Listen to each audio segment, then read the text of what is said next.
A bombshell study released last week shows those previously infected with SARS-CoV-2 have natural immunity that offers 13 times more protection against the Delta variant than vaccination alone.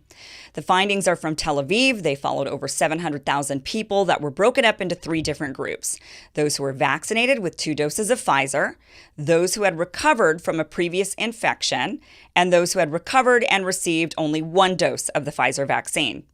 Now, the study found that those who had recovered from COVID were 13 times less likely to end up reinfected, concluding that natural immunity confers longer-lasting and stronger protection against infection, symptomatic disease, and hospitalization.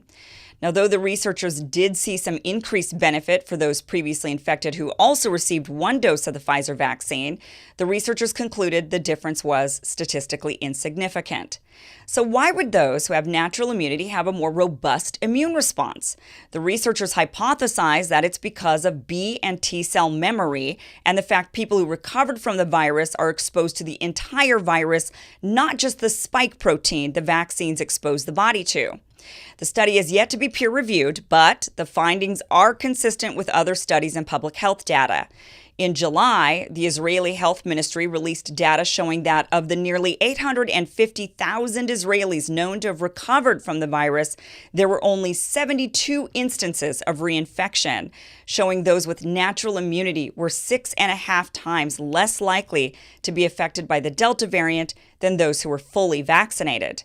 In May, the World Health Organization found that the immune systems of more than 95% of people who recovered from COVID-19 had durable memories of the virus that remained fairly stable over time, only declining modestly at 6 to 8 months after infection. Also, 6 studies, which encompass nearly 1 million people from Qatar to Denmark to the U.S. Marines, all found that the range of reduction of reinfection from COVID-19 was between 82% to 95% and found that naturally induced immunity resulted in extremely low rates of hospitalization and death in the event of repeat infection. Now, in the beginning, I said this was a bombshell study, but the reality is this shouldn't have been a bombshell at all. Conventional science has always held that previous infection results in robust immunity against reinfection from various viruses. However, for some strange politicized reason, for the past year and a half, this scientific fact has been hotly debated here in the U.S. But it wasn't always.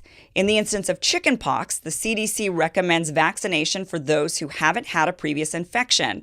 On their website, under the heading, "Who needs a chickenpox vaccine?" the CDC says, quote, "People 13 years of age and older who have never had chickenpox or received chickenpox vaccine should get 2 doses at least 28 days apart," unquote.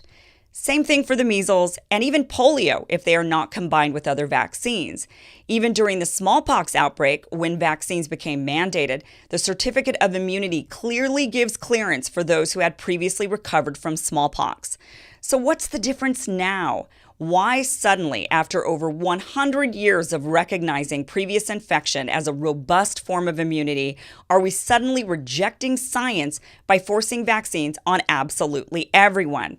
Are public health officials just caving to the demands of a frightened public? Are they caving to the desires of greedy big pharma?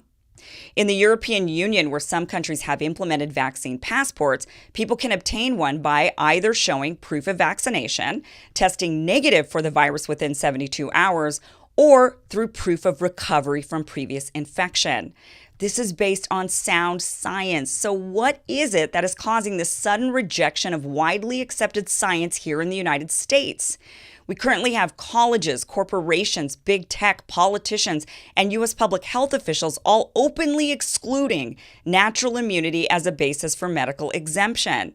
When recovered patients raise an eyebrow over policies mandated they be vaccinated, their educations, their livelihoods, and their ability to participate in society are threatened. Take, for example, Gianna Norris, a fiscal officer at Michigan State University. She recovered from COVID-19 late last year and has naturally acquired immunity. Now, even though she recently received 2 antibody tests that demonstrate her robust immunity from reinfection, the university is threatening disciplinary action and termination if she does not comply with the school's mandatory COVID-19 vaccination policy.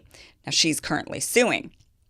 At George Mason University, professor of law Todd Zywicki had fully recovered from COVID-19, but was also being threatened with termination if he did not comply with mandatory vaccination. Zywicki produced a statement from his own immunologist, who advised that it was medically unnecessary for him to get a vaccine based on the fact he had acquired natural immunity. Only after the professor filed a lawsuit did GMU finally come around to the science they have long previously accepted for other viruses. Then there are guys like Trump, Rand Paul, and Thomas Massie, whom after infection have claimed to be immune from COVID-19. Nonetheless, Twitter labeled Trump's claim to be in violation of their community guidelines and misleading. CNN, giving backing to Twitter's claim, pointed to the CDC stance that there's no evidence people are immune to COVID if they've been reinfected. Again, completely antithetical to all previously known science regarding immunity, and even antithetical to their own stances listed on other areas of their website. Now, the study also brings into full focus a huge ethical question regarding our demand for mass vaccination of everyone, no matter their previous infection status. Should we be wasting vaccines on people who have stronger immunity than the vaccines alone can provide them when so many vulnerable people in the world haven't had a chance at a single dose?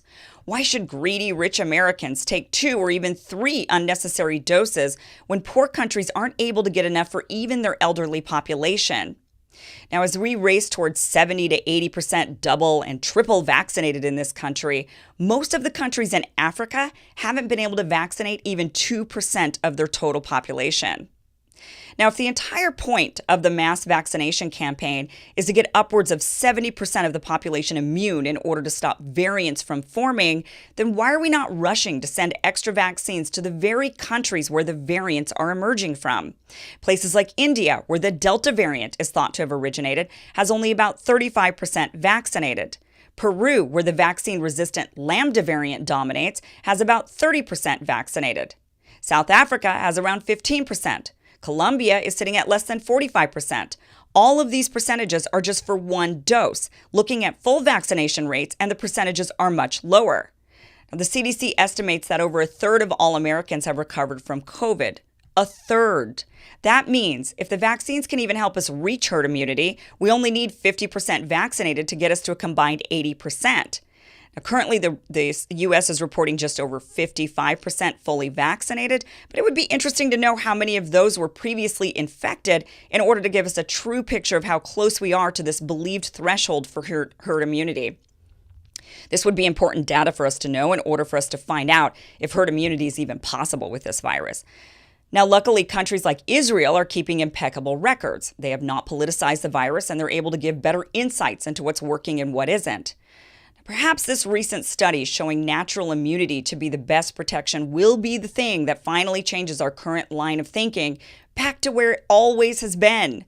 Now, no one is advocating for people to go out and purposefully catch the virus, but the reality is millions of people already have, and we can expect that many more will. And the people who have recovered have robust immunity that should be accepted, even studied by our society, as it always has, rather than shunned.